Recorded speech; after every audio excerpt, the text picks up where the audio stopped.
ဟုတ်ကဲ့မင်္ဂလာပါကျွန်တော်တို့ Telemusic က point ကို you like point အချိန်မှာဘယ်လို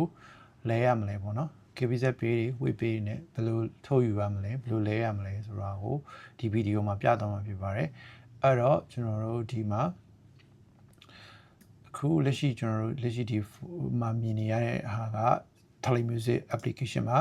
Telemusic ဒီ application ပေါ့နော်ဒီဘက်ကတော့ကျွန်တော်တို့ KBZ Pay web pay တွေကိုလဲဖို့အတွက် Ulite point အချိန်မှာ Ulite point အချိန်ကတော့ဒီ point တွေအကုန်လုံးကို point တွေအကုန်လုံးငွေသားဖြစ် cash ဖြစ်ပြောင်းပေးတဲ့ platform တစ်ခုပေါ့နော်အဲ့တော့ Ulite point အချိန်မှာဒီလက်ရှိ Telemusic က point တွေကို cash ဖြစ်ဘယ်လိုပြန်ပြောင်းမလဲဆိုတာလေးကိုပြန်မှာဖြစ်ပါတယ် okay အဲ့တော့ profile တွေက Telemusic profile တွေက wallet တွေကိုသွားပါwallet တွေကိုတွားပြီးပြီဆိုလို့ရှိရင်ဒီမှာပေါ့နော်အောက်မှာရှိပါတယ်ဒီအောက်မှာ send gift ဆိုတာရှိပါတယ် send gift မှာရှိရဲ့ဒီ gift button လေးကိုဒီ gift button လေးကိုပေါ့နော်နှိပ်ပေးပါပေါ့နော်send gift button လေးကိုနှိပ်ပေးပါဒီ send gift ကိုအလုပ်လုပ်ဖို့အတွက်ဆိုလို့ရှိရင်တခြင်းကိုအနည်းဆုံး300မိနစ်နားထောင်ထားရမှာပဲဖြစ်ပါတယ်300မိနစ်နားထောင်ထားပြီးဆိုမှဒီ send gift buttonကအလုပ်လုပ်တာပဲဖြစ်ပါတယ် sign kit ကပါလဲဆိုလို့ရှိရင် Telemusic app မှာရှိရဲ့တငယ်ချင်းချင်းစုထားတဲ့ point တွေကိုလက်ဆောင်ပေးလို့ရအောင်လုပ်ထားတဲ့ feature ပါအဲ့တော့ Ulite point exchange ရဲ့ account တွေကိုထည့်ပြီးတော့ကျွန်တော်တို့က cash အဖြစ်ပြန်ပြောင်းမှာပဲဖြစ်ပါတယ်အဲ့တော့ send ဒီ kit button လေးကိုနှိပ်လိုက်ပါတော့ပြီးပြီဆိုလို့ရှိရင်ကျွန်တော်တို့ဒီမှာ receipt email နေရာမှာဒီ Ulite point exchange ရဲ့ email ကိုထည့်မယ်ပေါ့နော် okay အဲ့တော့ Ulite point အချိန်မှာကိုယ့်ရဲ့အမည်ပေါ့နော်အမည် demo ပေါ့စမ်းပြရဖြစ်တဲ့ကျွန်တော် demo လို့ပဲရေးလိုက်ပါမယ်ပြီးပြီဆိုလို့ရှိရင်ကျွန်တော်တို့ဒီမှာနောက်တစ်ခုကဒီမှာလည်းစမ်းပြတာပဲဖြစ်တဲ့အတွက်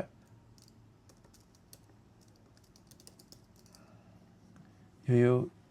image တစ်ခုပဲကျွန်တော်တို့ထည့်လိုက်ပါမယ် okay ဒီဟာဆိုလို့ရှိရင်တော့ဒါ Telemusic မှာregister မလုပ်လို့ဒီဟာကိုပေါ်တာပေါ့နော်တကယ်လို့ Telemusic မှာ register လုပ်ထားတယ်ဆိုလို့ရှိရင်မှတ်ပုံတင်ထားရဲဆိုတာပေါ်မှာပါ okay အဲ့တော့ Telemusic မှာ register လုပ်ထားရဲဆိုတော့ email ကိုကျွန်တော်တို့အခုရိုက်မယ်ပေါ့နော်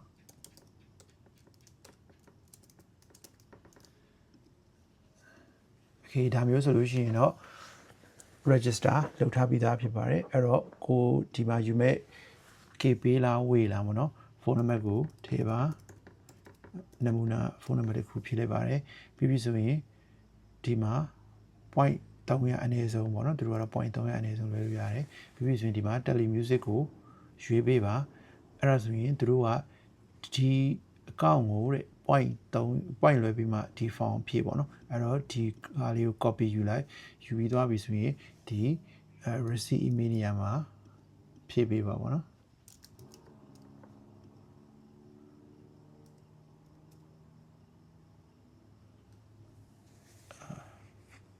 sorry ပါ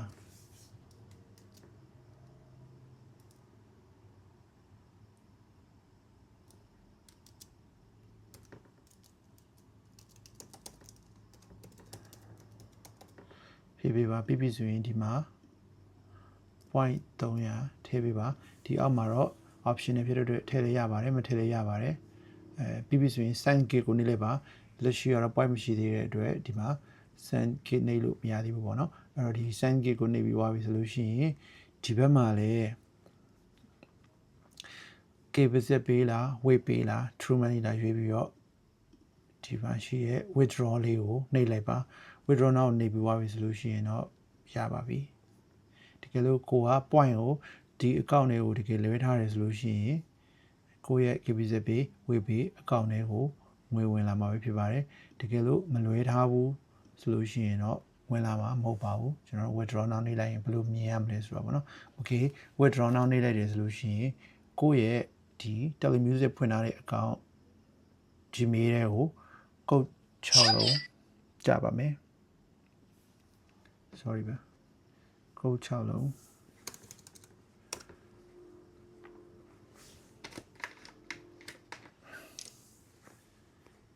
ကို6လုံးကြပါမယ်ခဏလေးပါ